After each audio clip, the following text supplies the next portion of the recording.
रघु 1 घंटे से फोन के सामने बैठकर इंतजार कर रहा था। ये देखकर उसकी बहन रमा उससे कहती है, अरे रघु, शायद बस लेट होगी और रास्ते में नेटवर्क भी तो नहीं आता ना, इसीलिए माँ ने अब तक फोन नहीं किया। पर रमा, रात के 11 बज रहे हैं, बस शाम को 7 बजे ही आ जाने वाली थी। भला इतना लेट कैसे? और माँ का फोन भी नहीं लग रहा। मुझे तो चिंता हो रही है। अरे रघु, ज्यादा चिंता मत करो, सब कुछ ठीक ही होगा। रमा ऐसा कह तो रही थी, मगर अंदर ही अंदर उसे भी अपनी माँ की बहुत फिक्र हो रही थी। इसी इंतजार में 12 बज जाता है और तभी अचानक से रघु का फोन बजता है, मगर ये एक अननोन नंबर था। हेलो हेलो, कौन? वो क्या आप रीमा तिवारी के जानने वाले हैं? जी हाँ, वो मेरी माँ है। सब ठीक तो है ना? नहीं, दरअसल वो जिस बस में आ रही थी उसका बहुत बुरा एक्सीडेंट हुआ है। सभी यात्री इस घटना में मारे गए। आपसे निवेदन है कि आप हॉस्पिटल में आ जाएं उनकी बॉडी लेने। उस आदमी की बात से तो रघु के होश ही उड़ जाते हैं। उसे समझ नहीं आ रहा था कि अभी अभी उसने क्या सुना। क्या हुआ रघु, सब ठीक तो है ना? भैया कुछ बोलते क्यों नहीं? लेकिन रघु तो कुछ बोलने की हालत में ही नहीं था। बस वो जल्दी से घर की चाबियां उठाता है और रमा को लेकर हॉस्पिटल पहुंच जाता है। सचमुच जिस औरत की मौत हुई थी वो उसकी माँ ही थी। ये हादसा रघु और रमा को बुरी तरह से तोड़ देता है। रमा, हमें हिम्मत नहीं हारनी चाहिए और माँ का अंतिम संस्कार करना चाहिए। आज पिताजी होते तो वो भी यही करते। हाँ भैया, सही कह रहे हो। और माँ का तो हमारे सिवा इस दुनिया में और था भी कोई नहीं। रमा और रघु मिलकर अपनी माँ का अंतिम संस्कार करवाते हैं। जब सब कुछ करके रघु घर लौटता है तब भी वो अपनी माँ को भुला नहीं पा रहा था। ये सब कैसे हो गया? एक रात में हमारी पूरी जिंदगी बदल गई। मुझे माँ को अकेले गांव जाने ही नहीं देना चाहिए था। शायद ये सब मेरी गलती है। रघु ने पूरी तरह से अपने आप को ही दोषी मान लिया था। ना तो वो घर से बाहर निकलता और ना ही कुछ ठीक से खाता। बस पूरे दिन अपने कमरे में बैठा रहता। ये सब देखकर रमा बहुत परेशान हो रही थी। भैया, ऐसे कैसे काम चलेगा? आपको अपने कमरे से निकलना चाहिए, फिर से ऑफिस ज्वाइन करना चाहिए। नहीं रमा, अभी मैं कुछ ठीक महसूस नहीं कर रहा। तुम कॉलेज जाओ, मैं ठीक हूँ। अच्छा ठीक है भैया, मगर मुझे आपको कुछ बताना था। आज मेरे कॉलेज की स्टडी ट्रिप जा रही है। मैं 3 दिन बाद ही वापस लौटूंगी। मगर भैया, आप अकेले ठीक रहोगे ना? और खाना? हाँ रमा, मैं सब देख लूंगा। तुम बेफिक्र होकर जाओ, मैं बाहर से कुछ ऑर्डर कर लूंगा। रमा कॉलेज चली जाती है। माँ के मरने के बाद ये पहली बार था जब रघु घर पर एकदम अकेला था। वो पूरा दिन अपने कमरे में लेटा रहता है।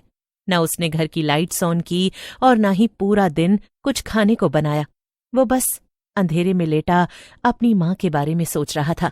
अगर मैं उस दिन माँ को लेने खुद गांव जाता या उन्हें गांव जाने ही न देता तो शायद ऐसा कुछ। मेरा सर दर्द से फट रहा है। घर में इतना सन्नाटा था कि घड़ी की टिक टिक टिक साफ सुनाई दे रही थी। दिन से रात हो चुकी थी। अचानक से एक जोर की आवाज आती है, जैसे किचन में कुछ गिरा हो, और रघु चौंक कर कमरे की बाहर की तरफ देखता है। रघु घड़ी की तरफ देखता है। घड़ी में 12 बज रहे थे।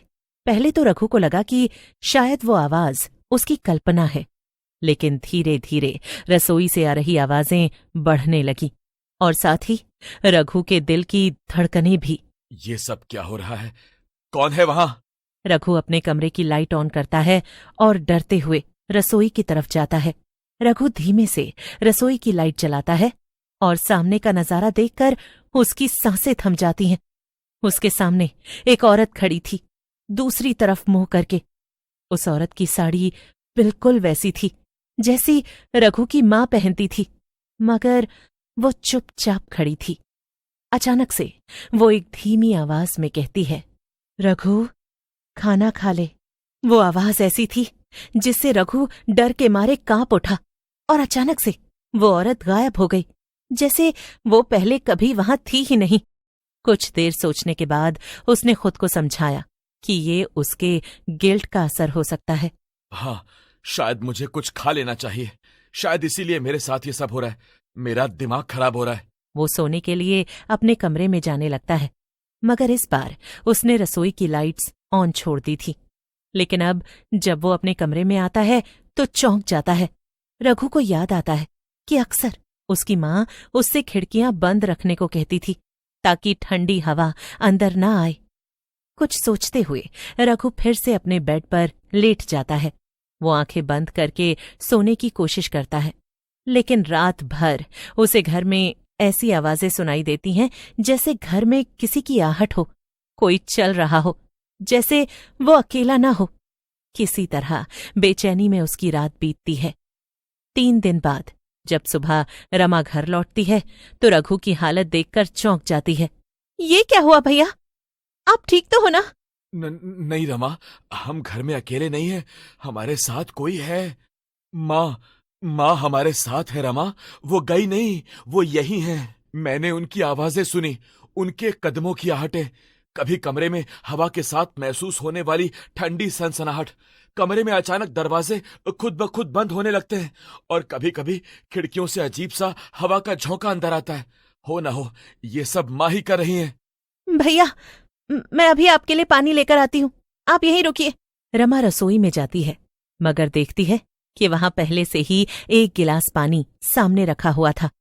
ये यहाँ भैया ने रखा होगा। रमा पानी का गिलास उठा लेती है, मगर जब वो अपने भाई के पास पहुंचती है तो दंग रह जाती है।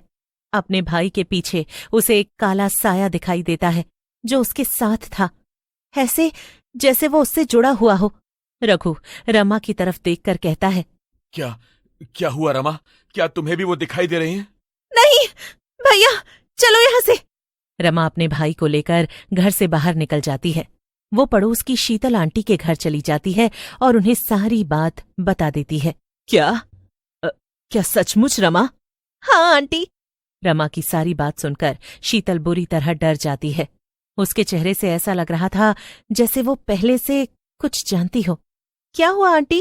वो दरअसल रमा, पिछले 3 दिनों से हमें भी रात में घर की खिड़की पर कोई औरत दिखाई दे रही थी। जब मैं बाहर कूड़ा डालने जाती या फिर किसी और काम से, पहले मुझे लगा कि वो तुम हो, मगर फिर क्या आंटी?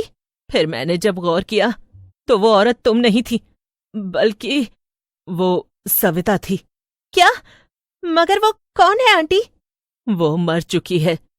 तुम लोगों से पहले सविता उसी घर में रहती थी, मगर एक हादसे में उसके बेटे की मौत हो गई। इस सदमे को वो बर्दाश्त नहीं कर पाई और उसने उसी घर में आत्महत्या कर ली थी।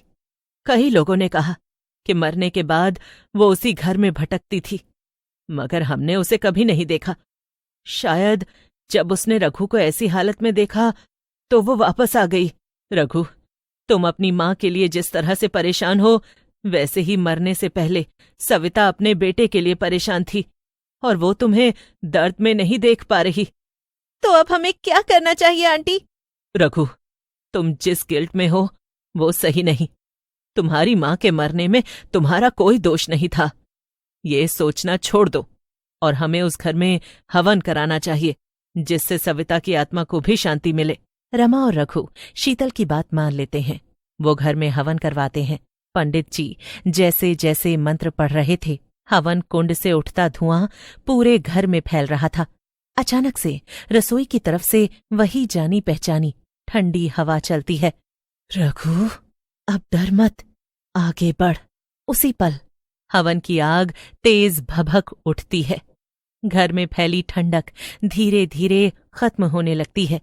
रसोई की तरफ जो परछाई थी वो जैसे धुएं में घुलकर ऊपर उठ जाती है। एक अजीब सी शांति पूरे घर में फैल जाती है। उस रात के बाद घर में फिर कभी कोई आवाज नहीं आई। रघु ने धीरे धीरे खुद को संभाला, ऑफिस ज्वाइन किया और जिंदगी को फिर से जीना सीखा।